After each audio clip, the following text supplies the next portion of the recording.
The rain had stopped just before sunrise, leaving Boston wrapped in a thin blanket of mist. Amara Johnson stood outside the Massachusetts Institute of Technology with a paper cup of coffee in one hand and her backpack hanging from one shoulder. At 25, she had mastered exactly 3 things in life: surviving on 4 hours of sleep, turning impossible genetic data into understandable patterns, and pretending she wasn't worried about money. Her scholarship covered tuition. It didn't cover life. Rent was overdue. Her laptop battery barely lasted 20 minutes. Her mother called every Sunday asking if she was eating properly, and every Sunday Amara lied. "I'm fine, Mama." She always smiled while saying it, even when she wasn't. A bright banner hanging outside the biology building caught her attention. Volunteers needed. Global Human Genome Diversity Project. Compensation: $500. Amara stopped walking. $500?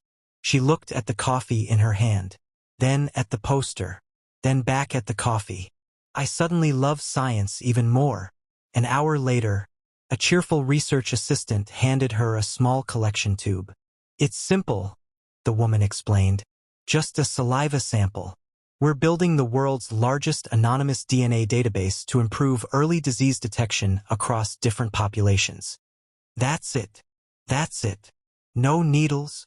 The assistant laughed. "No needles." Amara smiled. "Easiest $500 I've ever made." She had no way of knowing that tiny plastic tube would become the most expensive decision of her life. 3 weeks passed. Life returned to normal. Classes, research, assignments, too much coffee, too little sleep. Then, on a quiet Thursday afternoon, Professor Daniel Reeves appeared at her laboratory desk. "Amara." She looked up. "I need you in Bioinformatics Lab 3. His voice sounded strange. Not angry, not excited, concerned. "What happened?" "Just come." The laboratory was unusually crowded. Several professors stood around a massive digital screen. Nobody spoke. Professor Reeves pointed toward the display. "I'd like you to explain this." Amara adjusted her glasses and examined the genetic report. At first glance, it looked routine. Anonymous subject A. Anonymous subject B. Anonymous prenatal sample. Then she noticed the highlighted section. Parentage probability. Excluded. She frowned. Someone uploaded the wrong file. "We thought so." Professor Reeves folded his arms. "So we repeated the analysis." She clicked another report. Same result. The third. Same. A fourth. Exactly the same. The unborn child shared no biological relationship with the listed father. Amara slowly looked up. "Who are these people?" Silence. Professor Reeves exchanged a glance with another scientist. Finally he answered. "The identities were supposed to remain confidential. But the system automatically revealed them after the 4th verification." He took a slow breath. "The father is Kang Min-jae." Amara blinked. "The Korean biotech billionaire?" Professor Reeves nodded. "The prenatal sample belongs to his wife." The room fell silent. Amara looked back at the monitor. "This has to be impossible." Professor Reeves quietly replied. "Science doesn't understand the word impossible." Across the Pacific Ocean, inside the 47th floor boardroom of Kang Biomedical Holdings, Chairman Kang Min-jae stared through floor-to-ceiling windows overlooking Seoul. The city stretched endlessly beneath him. Normally, this view calmed him. Today, nothing could. His assistant entered carefully. "Chairman, what is it?" "We've received a confidential call from MIT." Min-jae didn't turn around. "What about?" "They're requesting an urgent private meeting regarding your family's participation in the Global Genome Project." "My family's?" "Yes, sir." He finally faced her. "What happened?" She hesitated. They refused to explain over the phone. 2 days later, private jet landed in Boston. Amara had expected lawyers. She had expected scientists. She hadn't expected him. Kang Min-jae walked through the conference room doors wearing a navy suit that looked as though it had been tailored onto him. He wasn't smiling. His expression was calm, controlled, but his eyes, They carried the exhaustion of a man who hadn't truly rested in years. Professor Reeves stood. Chairman Kang Min-jae nodded politely before looking directly at Amara. You analyzed the data? Yes. I'm Amara Johnson. She extended her hand. He accepted it. His handshake was firm but surprisingly warm. I'm told you've uncovered something impossible. I thought so too. She opened the report. The software identified a biological inconsistency. In plain English? She met his gaze. The unborn baby your wife is carrying. She paused. Cannot be biologically yours. Silence. Complete silence. No shouting. No anger. No disbelief. Min-jae simply stared at the report, then quietly asked, How certain? More than 99.999%. His jaw tightened. Run it again. We already have. Again. We've tested it 6 different ways. 7. His voice remained calm. But I need to watch. 3 hours later, the 7th analysis finished. Green bars moved across the monitor. Data finalized. The result appeared. Paternity excluded. Min-jae closed his eyes. Only for a second. When he opened them again, they looked colder than before. Thank you. That surprised everyone. Amara blinked.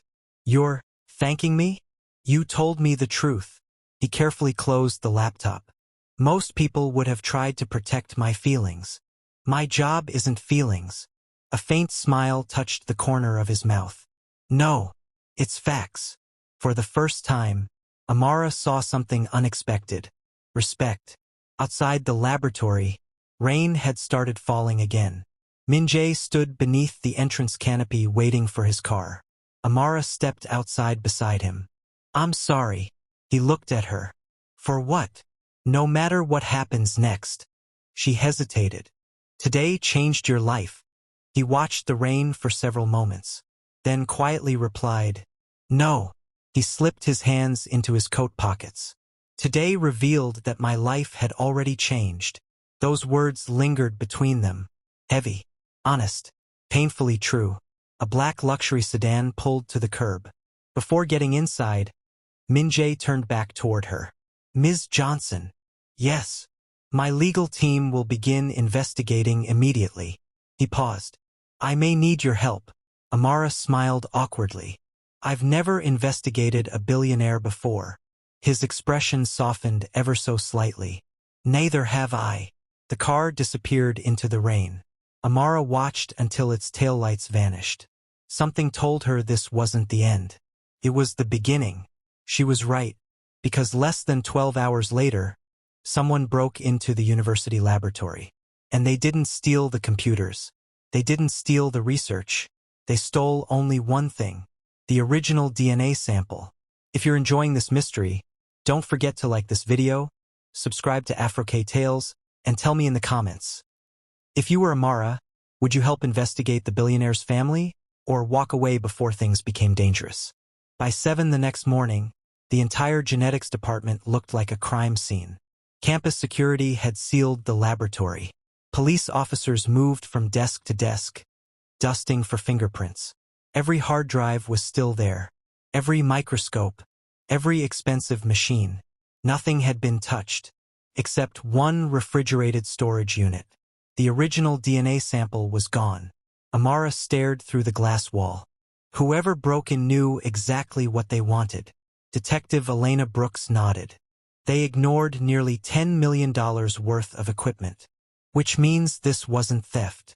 What do you think it was? Amara looked at the empty storage compartment. Someone is trying to erase the truth.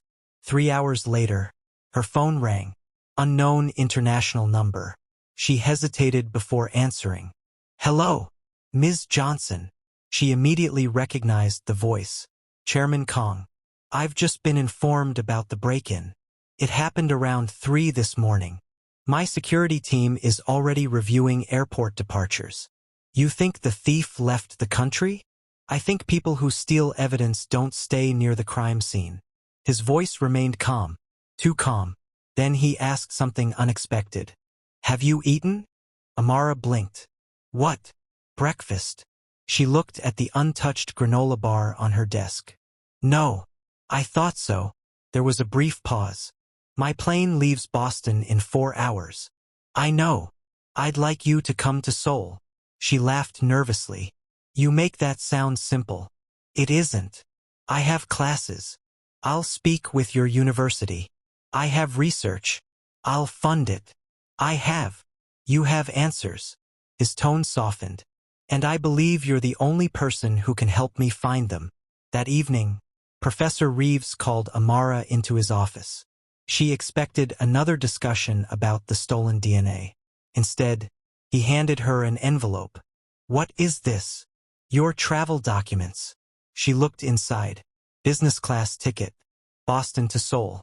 Hotel reservation. Temporary research visa. She looked up. You already agreed? The chairman offered MIT access to his biomedical archives. And you said yes? Professor Reeves smiled. I said this is the opportunity of a lifetime. Amara sighed. My mother is going to think I've joined the CIA. 48 hours later, Seoul welcomed her with bright sunshine.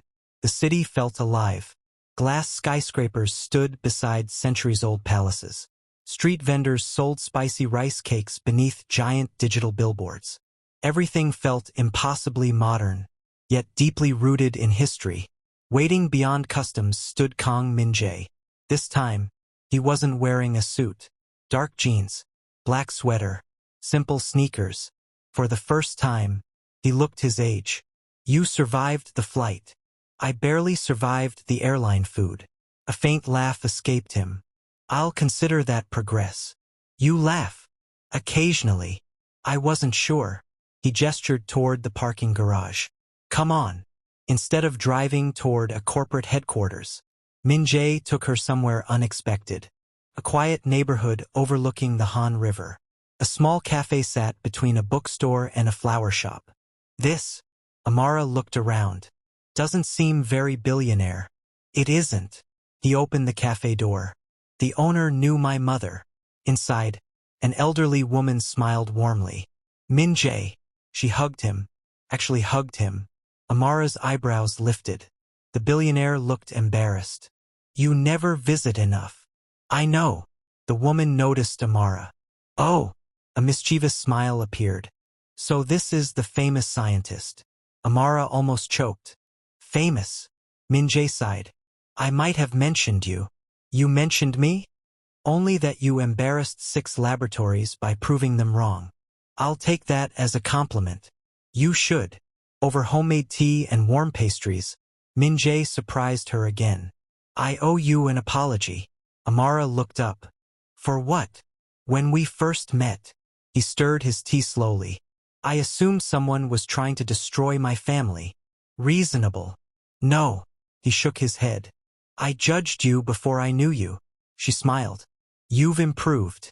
I have. You apologized. That isn't difficult. It is. She held his gaze. For powerful people. For several seconds, neither of them spoke. The cafe owner watched them from across the room with an amused smile. Later that afternoon, they arrived at Kang Biomedical Headquarters. The building towered above downtown Seoul like polished silver. Employees bowed respectfully as Min-jae walked past. No one looked directly into his eyes. Amara noticed. They're afraid of you. They respect the position. No, she said quietly. They're afraid. He didn't answer. Perhaps because he knew she was right. Han met them outside the executive boardroom. His usually composed expression was troubled. We found something. Min-jae stopped walking. What? The hospital surveillance archives. They still exist? Partially. Han placed a tablet on the conference table. A grainy security recording appeared. Date, 12 weeks earlier. The fertility clinic. Yuna sat in a private recovery room after embryo transfer. A nurse entered. Then another. Then, a man wearing a surgical mask. He checked the room number. Looked into the hallway.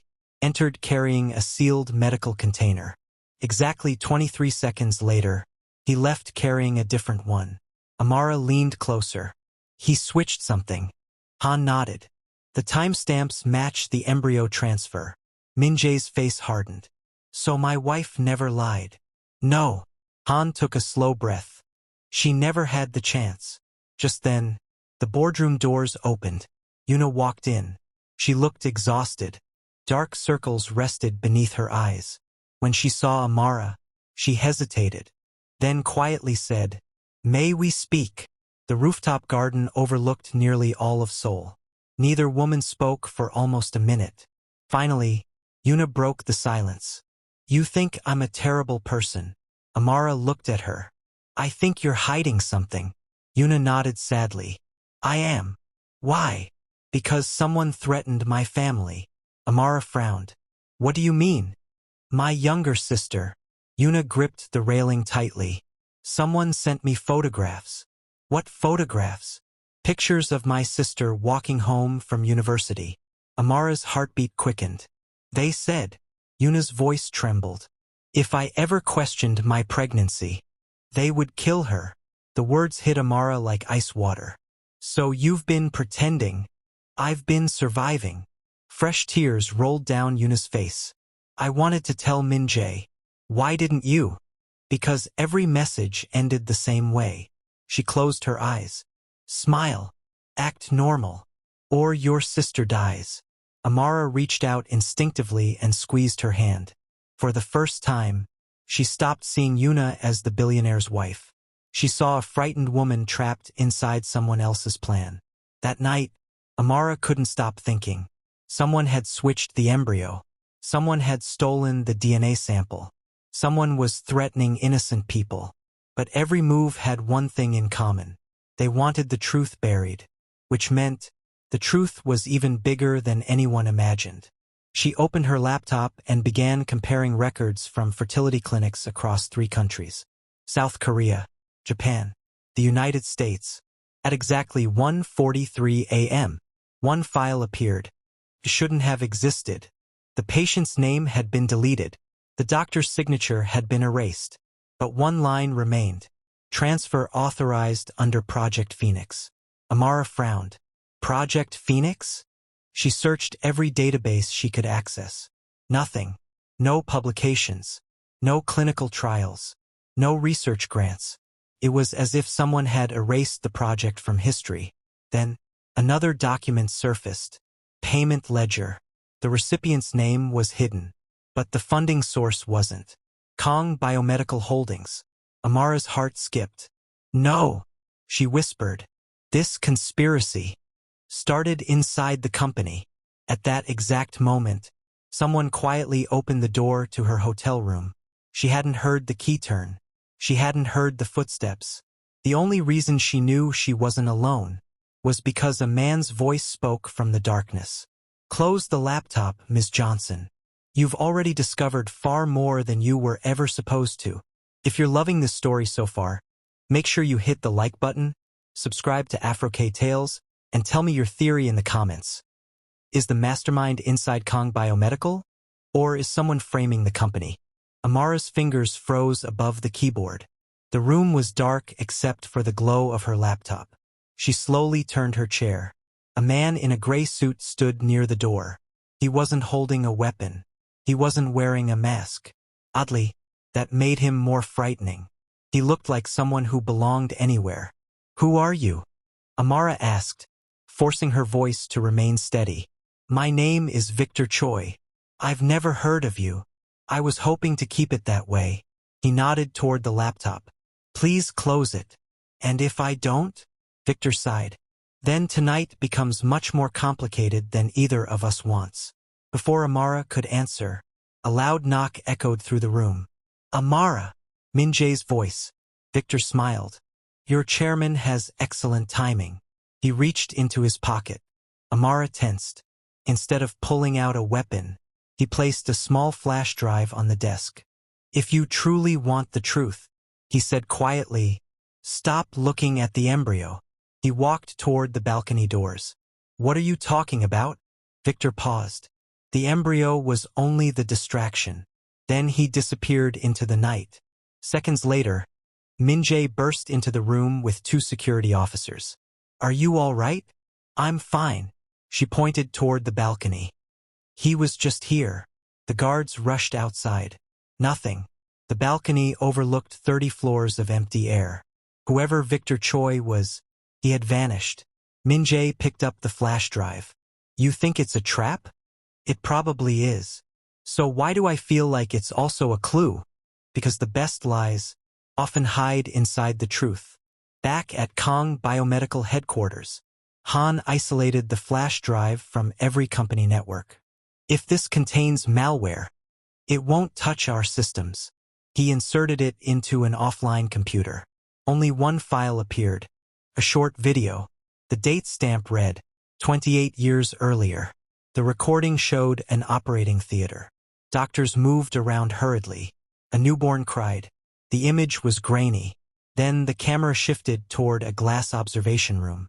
A younger Dr. Daniel Mercer stood beside several wealthy investors. He wasn't watching the baby. He was watching the monitors displaying the infant's DNA profile. The audio crackled. Mercer's voice became clear. The Phoenix program isn't about creating better children. One investor asked. Then what is it? Mercer smiled. It's about controlling who inherits power. The room fell silent. Another voice asked, what if the families find out? Mercer replied calmly, they never will. The video ended. Nobody spoke.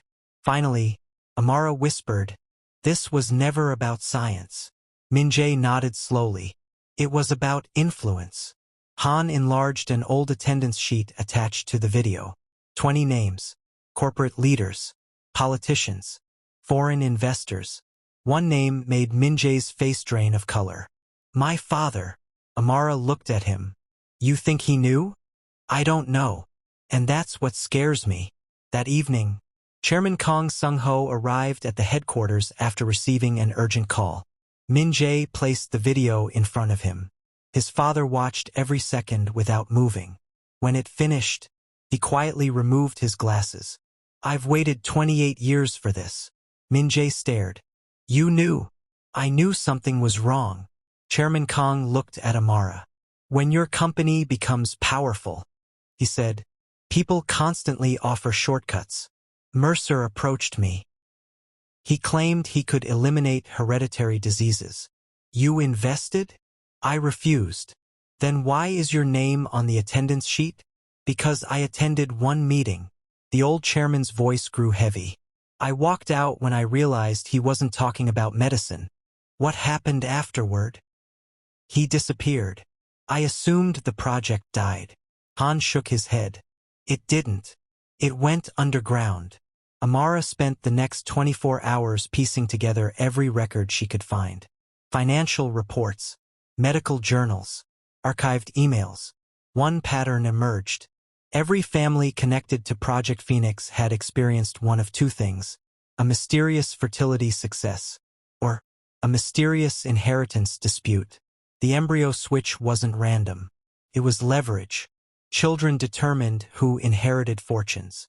If someone secretly controlled parentage, they could influence the future of billion-dollar empires. Amara leaned back in her chair. This isn't blackmail. It's succession engineering. Min-jae looked at her in amazement. They were deciding who would inherit companies before those children were even born. The breakthrough came from somewhere unexpected. Yuna. She walked into the conference room carrying an old jewelry box. I remembered something. Inside the box was a folded note. It had been hidden beneath the velvet lining. She unfolded it carefully. It was handwritten. If anything happens to me, find Victor Choi. He tried to stop Project Phoenix. Signed, Daniel Mercer. Everyone froze. Amara looked up. Mercer wrote this? Yuna nodded. My father was his accountant. He gave this to him a week before he died. You never told anyone? My father believed no one would believe him. Han immediately searched international records. Within minutes, he found Victor Choi, former cybersecurity specialist, former investigator, former employee of Genesis Fertility Institute, declared dead 12 years earlier. Except, he wasn't dead. He had been hiding. 3 days later, Victor agreed to meet. Not in Seoul. Not in Boston. On a small island off Korea's southern coast. Min-jae insisted on going. So am I, Amara said. No, I'm not leaving you to face him alone. He looked at her. You're stubborn. She smiled. My mother says it's my best quality. The island was quiet. A single lighthouse overlooked the sea. Victor waited inside. He looked tired. Older than before. I suppose you watched the video. We did. You were right, Amara said. The embryo wasn't the real story. Victor nodded. Mercer believed bloodlines could be redesigned. He convinced desperate wealthy families he could eliminate disease. Instead, Victor looked directly at Min-jae. He secretly manipulated family trees. Why? So no one family would become powerful enough to expose him. Silence filled the lighthouse. Victor opened an old metal case. Inside were hundreds of original medical records. Birth certificates, DNA reports, embryo logs. I stole these before they destroyed everything. You've had them all these years? Amara asked. I was waiting. For what? For someone honest enough. He smiled gently. To care more about the truth than the money. He pushed the case toward Amara. I think I finally found that person. 6 months later, Project Phoenix became the biggest medical scandal in modern history. Governments launched international investigations. Dozens of families finally learned the truth. Hospitals introduced stricter genetic safeguards. Mercer's network disappeared forever. Una chose to raise the baby after learning the biological father had unknowingly become part of the conspiracy through the embryo switch. Min-jae supported her decision, and together they ended their marriage respectfully, recognizing they had both been victims rather than enemies. Amara returned to Boston to finish her master's degree. She thought that chapter of her life was over. She was wrong. On graduation day, as she walked across the stage to receive her diploma, she spotted a familiar face standing quietly at the back of the auditorium. Kang Min-jae, holding a bouquet of white lilies. After the ceremony, he handed them to her. You flew 12 hours for this? I missed your first conference presentation. He smiled. I wasn't going to miss this one. Amara laughed. So, Chairman Kang, why are you really here? He reached into his coat pocket. Not for a ring. Not for a contract. Just a plane ticket. Boston. To Seoul. Open date. No business. No investigations. No conspiracies. He looked into her eyes. I was wondering if you'd let me take you on our first real date. Amara pretended to think about it. You do owe me. I do. You also interrupted my very peaceful graduate school life. I did. You made me fly across the world. Guilty. She smiled. I guess one date is fair. His grin was brighter than she'd ever seen. As they walked across the campus together, Amara realized something. The DNA test she had taken for 500 Nigerian nairas worth of research compensation hadn't simply uncovered a lie. It had revealed courage, friendship, justice, and a love neither of them had been searching for. Sometimes, the smallest sample could change the biggest lives. The end. If you enjoyed this story, don't forget to like, subscribe to AfroK Tales, and share this video with someone who loves emotional romance and mystery, and tell us in the comments. If you discovered a secret that could change powerful families forever, would you reveal the truth or protect the people you love?